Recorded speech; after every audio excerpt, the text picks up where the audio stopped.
Hello साथियों, जय हिंद, वंदे मातरम। स्वागत है आप सभी का एक बार फिर से आपके अपने यूट्यूब चैनल रानी लक्ष्मीबाई क्लासेस में। साथियों, आज हम देखेंगे मध्य प्रदेश पुलिस एग्जाम 2023 के लिए जो आपकी परीक्षाएं हैं साथियों, वो 12 अगस्त से चालू हो रही हैं। तो आपके पास अब ज़्यादा समय नहीं बचा है। आप लोग प्लीज मन से पढ़िएगा, ठीक है ना। आइए आज की क्लास में साइंस का निचोड़ हम लोग देखते हैं और साइंस की क्लास है छठवीं। ध्यान रखिएगा, 500 प्रश्नों की जो हमारी सीरीज चल रही है उसी में आपका स्वागत है। तो आइए साथियों, आप लोग क्लास को प्लीज पूरा देखिएगा। आज जो हमारे क्वेश्चनों की संख्या है साथियों, वह है 61 से 100 तक। ठीक है, आज की सीरीज के जो क्वेश्चनों की संख्या है वह 61 से 100 तक, 61 से 100 तक है। ध्यान रखिएगा, ठीक है। तो प्लीज आप लोग नोटबुक, पेन और कॉपी हाथ में लेकर बैठा करिए। साथियों, स्टार्ट करते हैं। पहला प्रश्न ये रहा आपकी स्क्रीन पर। निम्नलिखित में से कौन सी विद्युत चुंबकीय तरंगों का तरंगदैर्ध्य सबसे अधिक है? ध्यान रखिएगा इस क्वेश्चन में, पहले क्वेश्चन को ढंग से समझिएगा।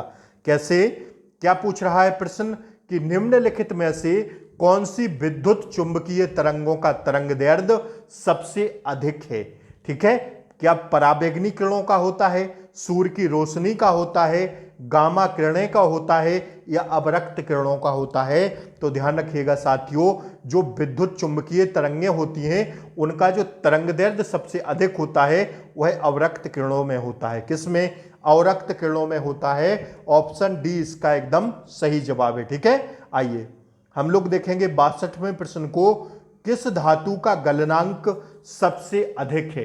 ध्यान रखिएगा साथियों, जो प्रश्नों का लेवल है वह परीक्षा की दृष्टि से अति महत्वपूर्ण है, तो क्लास को प्लीज पूरा देखिए। ठीक है, किस धातु का गलनांक सबसे अधिक है? आपसे पूछा जा रहा है कि बताइए आप लोग कि कौन सी धातु का गलनांक सबसे अधिक है। तो साथियों, टंगस्टन का जो गलनांक होता है, लिख लीजिए इस बात को साथियों छाप के कि टंगस्टन का गलनांक सबसे अधिक होता है। लिखिए, फटाफट लिखिएगा जल्दी। ठीक है, आइए 63वां प्रश्न हम लोग देखेंगे। सबसे हल्की धातु कौन सी होती है? तो सबसे हल्की धातु जो होती है साथियों, वो होती है लिथियम। कौन सी होती है? लिथियम, छाप लीजिए। ठीक है, अगले क्वेश्चन की ओर बढ़ें। अगला प्रश्न देखिएगा। ध्वनि की गति सर्वाधिक होती है किसमें? तो ध्वनि की गति जो सर्वाधिक होती है साथियों, वह जल में होती है। किसमें? ध्वनि की गति सर्वाधिक अगर आपसे पूछे तो ध्यान रखिएगा किसमें हो जाएगी? जल में। ठीक है, ऑप्शन बी इसका सही जवाब हो जाएगा। आइए अगला प्रश्न देखिए साथियों। 65वां प्रश्न ये रहा आपकी स्क्रीन पर। जब किसी धातु को गर्म किया जाता है तो गलनांक घनत्व कैसा होता है? जब किसी धातु को क्या किया जाता है? गर्म किया जाता है, तो गलनांक घनत्व जो होता है साथियों कम हो जाता है। कैसा हो जाता है? कम हो जाता है। That's your answer. ठीक है, आइए अगला प्रश्न देखेंगे हम लोग। 66वां ये रहा आपकी स्क्रीन पर। लाल रंग का गुलाब हरी रोशनी में कैसा दिखाई देता है? लाल रंग का जो गुलाब होता है वह अगर हरी रोशनी में रख दें तो कैसा दिखाई देगा? तो ध्यान रखिएगा साथियों, यह काला दिखाई देगा। कैसा? काला दिखाई देगा। That's your answer. Option C इसका एकदम सही जवाब है। ठीक है, बढ़ते हैं अगले प्रश्न की ओर। साथियों ध्यान रखिएगा, आज की हमारी साइंस की क्लास है छठवीं। इससे पहले मैंने आपको 5 कक्षाएं साइंस की करा दी हैं। इन 5 में साथियों बहुत मोस्ट इंपोर्टेंट प्रश्न है। और साथियों चौथी क्लास से नहीं, तीसरी क्लास से हमने जो है, नहीं चौथी क्लास से हमारा साथियों 500 प्रश्नों की सीरीज स्टार्ट हुई है। तो अभी साथियों आज हैं जो हैं 61 से 100 तक प्रश्नों की संख्या है। तो साथियों आप लोग पूरा देखिएगा और ध्यान रखिए एक बात को, अगर आप लोगों ने वो 5 क्लासें नहीं देखी हैं तो आप लोग अभी जाइए डिस्क्रिप्शन बॉक्स में इन 5 क्लासों को देखिए। अति संभावित साइंस के प्रश्न अभी से पढ़ना शुरू कीजिए। और ध्यान रखिएगा आप लोग, अगर आप लोग चाहते हैं कि आपको जो है क्लास का जो नोटिफिकेशन रहता है वह साथियों आपको सबसे पहले मिले, तो प्लीज आप लोग चैनल को सब्सक्राइब कर दें, बेल आइकन प्रेस कर लें, ताकि जैसे ही मैं यहां से क्लास अपलोड करूं उसका नोटिफिकेशन आपको तुरंत मिल जाए। इसलिए आप लोग क्लास को क्लास को तो लाइक कर दो भैया। आप लोगों के लिए मेहनत की जा रही है, आप लोग क्लास को लाइक भी नहीं करते हैं यार। लाइक तो कर दिया करिए, कम से कम लाइक कर दीजिए, शेयर कर दीजिए पहले क्लास को अपने दोस्तों रिलेटिव्स जहां जहां भी आप लोग भेज सकते हैं, क्लास को भेजिए साथियों, ठीक है। और चैनल को सब्सक्राइब कर लें ताकि आगे आने वाली क्लासों का नोटिफिकेशन आपको सबसे पहले मिले। अगला प्रश्न ये रहा आपकी स्क्रीन पर, दूध की शुद्धता किस यंत्र द्वारा नापी जाती है? जो दूध की शुद्धता नापी जाती है यह साथियों लैक्टोमीटर के द्वारा नापी जाती है, आप सब जानते होंगे, ठीक है। आइए, मिक्स क्वेश्चन चल रहे हैं बायोलॉजी, फिजिक्स, केमिस्ट्री के, तो साथियों पेपर की दृष्टि से अति संभावित हैं, ठीक है। डायनामो का कार्य क्या है? डायनामो का कार्य आपसे पूछा जा रहा है, तो यह कई एग्जाम्स में पूछा गया है। यांत्रिक ऊर्जा को विद्युत ऊर्जा में परिवर्तित करना, यह साथियों डायनामो का काम है। स्टार लगा के इस प्रश्न को लिख लीजिए कि डायनामो का क्या कार्य होता है, ठीक है। यांत्रिक ऊर्जा को विद्युत ऊर्जा में परिवर्तित करना। आइए, टेलीविजन का आविष्कारक कौन है? टेलीविजन का आविष्कार किसने किया था, आपसे पूछा जा रहा है साथियों। टेलीविजन का आविष्कारक है जे.एल. वेयर्ड। कौन सा है साथियों? जे.एल. वेयर्ड, दैट्स योर आंसर, ठीक है। आइए, अगला प्रश्न देखिएगा, हड्डियों और दांतों में जो रासायनिक पदार्थ विद्यमान रहता है उसे क्या कहते हैं? जो हड्डियों में और दांतों में जो रासायनिक पदार्थ विद्यमान रहता है उसे क्या कहते हैं? तो ध्यान रखिएगा, उसे कहते हैं साथियों कैल्शियम फास्फेट। क्या कहते हैं? कैल्शियम फास्फेट, ठीक है। अगला प्रश्न देखिएगा साथियों, एक भी प्रश्न मिस नहीं करना है आपको, पूरे प्रश्न देखना है, ठीक है ना, क्योंकि परीक्षा अभी तो आपके पास 1 महीने है। आप लोग पढ़ाई लेकिन कंटिन्यू रखिएगा, पढ़ाई में बिल्कुल भी आप लोग लापरवाही मत करिए, प्रैक्टिस सेट लगाते रहिए। जितना भी प्रैक्टिस सेट लगा सकें उतना प्रैक्टिस सेट अब लगाना शुरू कर दीजिए। यही तो मैं आपको प्रैक्टिस करा रहा हूं। जैसे मैंने क्वेश्चन बोला, आप लोग अपने दिमाग में सोच लें कि इसका आंसर क्या होगा, फिर मैं आपको आंसर बताता हूं। यही प्रैक्टिस है ना, यही प्रैक्टिस किया कीजिए। पहले क्वेश्चन को स्किप करके पढ़ लिया करिए, ठीक है ना, फिर इसके बाद आंसर देखिए। आंसर देखने के बाद आपको पता चल जाएगा नहीं आ रहा है तो मैं तो बता ही रहा हूं, ठीक है ना। ये काम किया करिए। बाद में जैसे आज मैंने 40 प्रश्न कराए हैं, तो बाद में कमेंट बॉक्स में लिखा करिए सर मेरा 30 सही हुआ, 25 हुआ, उससे फर्क नहीं पड़ता, 15 भी सही होता है तब भी आप लोग एक लेवल पे हैं, ठीक है। इससे नहीं घबराना है हमें। आज 15 हो रहा है, 10 दिन बाद जाते जाते जैसे जैसे मैं प्रश्नों को कराता चलूंगा वैसा आपका 40 में 30 और 35 सही होने लगेगा, ठीक है ना। तो घबराने वाली बात नहीं है, ठीक है ना। आइए देखिए, लोहे के पादप जिनसे पानी की सप्लाई की जाती है पर जस्ते की परत इसलिए चढ़ाई जाती है कि जंग ना लगे, इस परत के चढ़ाने की प्रक्रिया को कहते हैं क्या? तो ध्यान रखिएगा साथियों, आप लोग इस परत के चढ़ाने की प्रक्रिया को कहा जाता है यसद लेपन। क्या कहा जाता है? यसद लेपन, दैट्स योर आंसर, ठीक है। अगला प्रश्न देखिएगा फटाफट। अगला प्रश्न देखिए, किस अम्ल का उपयोग निर्जलीकारक के रूप में किया जाता है? किस अम्ल का उपयोग निर्जलीकारक के रूप में, मतलब निर्जलीकरण करने के रूप में किया जाता है? तो ध्यान रखिएगा, सल्फ्यूरिक अम्ल का प्रयोग निर्जलीकरण के लिए किया जाता है, ठीक है। आइए, केमिस्ट्री का अति महत्वपूर्ण प्रश्न था साथियों, 5 स्टार लगाइए इस प्रश्न पर। मैं लिख देता हूं, आज छपेगा और आप लोग देख लेना, जाना पेपर देने, किसी ना किसी शिफ्ट में यह प्रश्न आपको दिखाई देगा। अति संभावित प्रश्न है, लिख लेना साथियों, ठीक है। अगला प्रश्न देखिएगा, विलेय को विलयन से पृथक किया जा सकता है? विलेय को विलयन से पृथक किया जा सकता है? तो साथियों इसका आंसर हो जाएगा आपका, क्या हो जाएगा इसका आंसर? ध्यान रखिएगा, बाष्पीकरण के द्वारा। विलेय को विलयन से जब पृथक करेंगे तो क्या करेंगे? बाष्पीकरण के द्वारा, ठीक है। आइए, अगला प्रश्न देखिएगा, निम्नलिखित में से कौन सी गैस वायुमंडल में नहीं होती है? तो साथियों इसको ध्यान रखिएगा, क्लोरीन वायुमंडल में नहीं होती है। जल्दी जल्दी छापते हो चलिएगा, मैं थोड़ा फास्ट रहूंगा अब, ठीक है। समय आपके पास इतना नहीं है कि आप लोग समय वेस्ट करें। ठीक है, तो जल्दी से पढ़ के खत्म करेंगे प्रश्नों को, ठीक है ना। आइए, पोटेशियम क्लोरेट को गर्म करने पर क्या होता है। पोटेशियम में ऑप्शंस नहीं बोलूंगा, ठीक है ना, मैं सीधा सीधा आंसर बताते हुए चल रहा हूं, आप लोग लिखते हुए चलिएगा। बेटा समय कम, बहुत कम समय बचा है आपके पास, रिवीजन भी करना है, बाद में आपको सारे प्रश्न भी देखना है, ठीक है ना, तो जल्दी जल्दी खत्म करते हुए चलिए सब चीजों को। पोटेशियम क्लोरेट को गर्म करने पर क्या होगा, तो ध्यान रखिएगा साथियों, क्या हो जाएगा, ऑक्सीजन गैस निकलती है, ठीक है। पोटेशियम क्लोरेट को जब गर्म करते हैं तो ऑक्सीजन गैस निकलती है। आइए अगला प्रश्न देखिएगा, समुद्र के पानी से नमक निकालने के लिए निम्नलिखित में से कौन सी विधि अपनाई जाती है। तो जब समुद्र के पानी से नमक निकालते हैं तो वो विधि होती है साथियों बाष्पीकरण, ठीक है। आइए अगला प्रश्न देखिएगा फटाफट, किस प्रक्रिया द्वारा तेल को वेजिटेबल घी में परिवर्तित किया जाता है।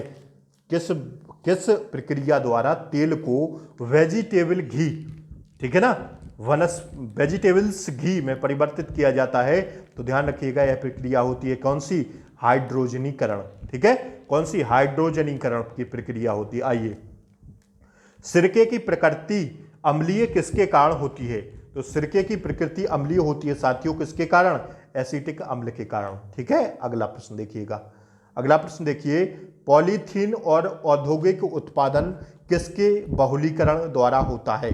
पॉलीथीन और औद्योगिक उत्पादन किसके बहुलीकरण द्वारा होता है, तो ध्यान रखिएगा साथियों एथाइलिन के बहुलीकरण द्वारा, ठीक है। अगला प्रश्न देखिएगा, खनिजों एवं चट्टानों में कौन सा तत्व सबसे अधिक पाया जाता है, तो लिखिए साथियों कार्बन, फटाफट लिखते हुए चलिएगा फटाफट।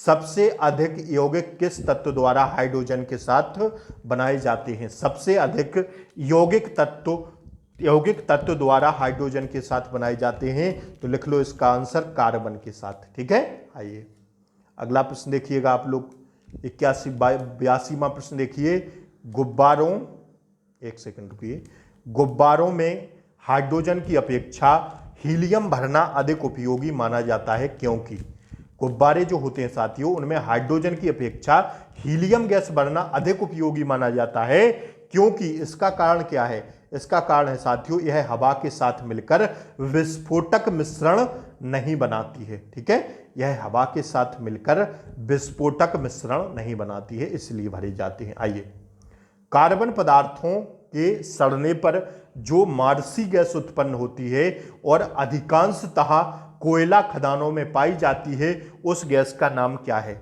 उस गैस का नाम है साथियों, छापिए फटाफट, मीथेन गैस, ठीक है। आइए साथियों मैं आपसे एक वादा करूंगा कि अगर आप लोग यह हमारी 500 प्लस प्रश्नों की सीरीज को पूरा देख लेते हैं, पूरा क्लास अगर आप लोग पूरी क्लासें जैसे जैसे मैं 500 प्रश्नों की सीरीज करा रहा हूं, कभी 30 प्रश्न कराता हूं, कभी 50 कराता हूं, कभी 40 कराता हूं, जो 500 प्रश्नों की बच्चा अगर आप इस सीरीज देख के चले गए ना, हर एक प्रश्न को याद करके चले गए पेपर हॉल में, तो मैं वादा करता हूं साइंस में से आपका एक प्रश्न गलत नहीं होगा।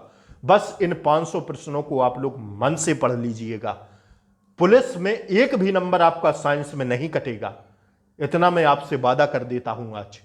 बस यह 500 प्रश्नों की क्लास मन से ले लेना, लेकिन ठीक है, इससे ज्यादा मैं कुछ नहीं कहूंगा आपसे।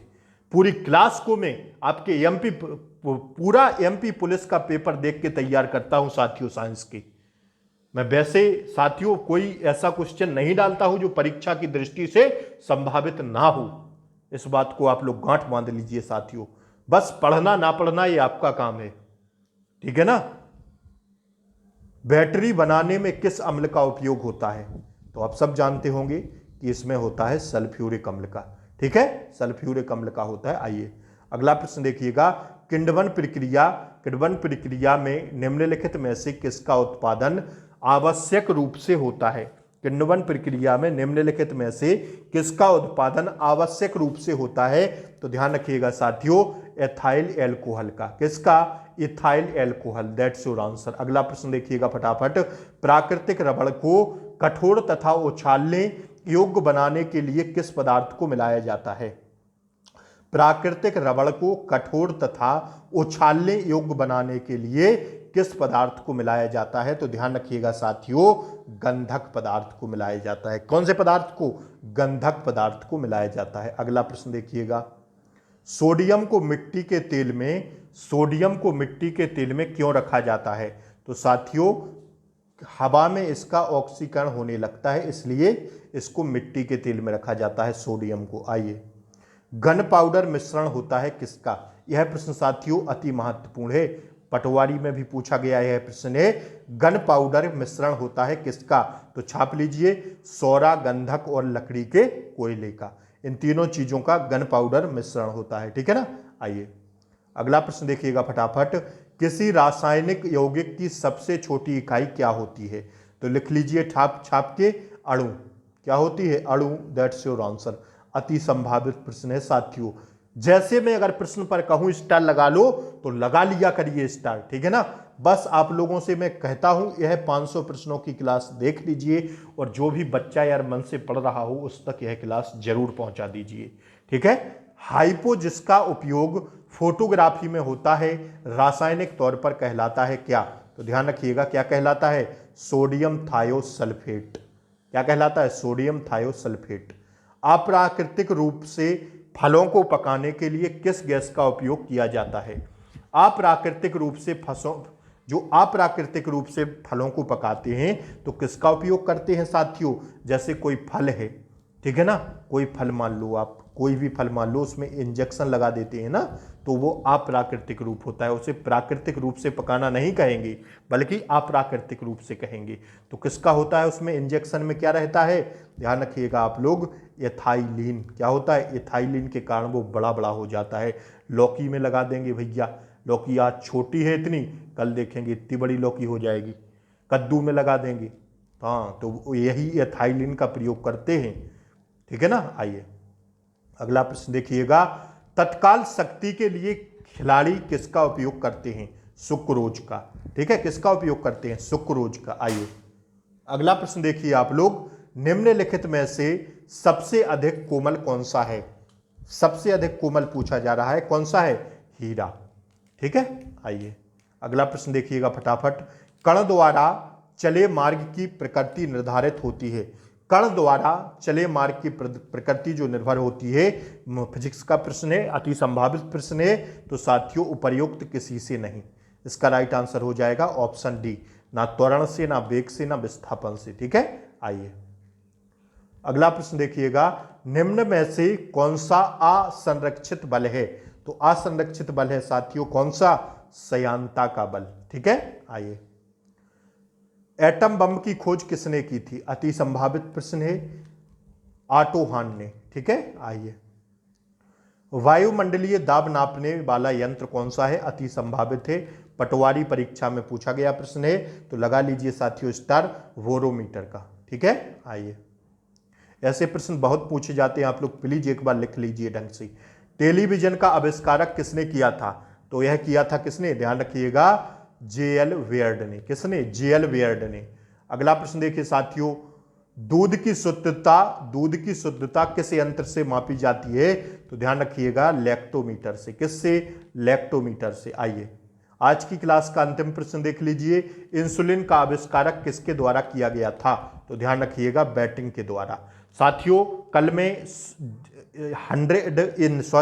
101 से 150 प्रश्न तक लाऊंगा, तो अगर आप लोग चाहते हैं क्लास आपको मिल जाए तो चैनल को सब्सक्राइब कर लें, बेल आइकन प्रेस कर दें, ताकि क्लास जैसे ही मैं अपलोड करूं आप तक क्लास पहुंच जाए। यार क्लास को लाइक कर दो अभी तक नहीं किए हो तो, चैनल को सब्सक्राइब कर दो और यार शेयर भी कर दो, थोड़ा अपने व्हाट्सएप ग्रुप पर भेज दो भैया, कुछ मास्टर का भी ध्यान रखा करो, ठीक है ना। शेयर वेयर कर दिया करो, उन तक पहुंचा दें जो साथियों जरूरतमंद हैं, जो लोग पढ़ रहे हैं मन से, ठीक है ना। जय हिंद, जय भारत, मिलते हैं अगली वीडियो में, तब तक के लिए जय हिंद, टेक केयर, बाय बाय, नमस्कार।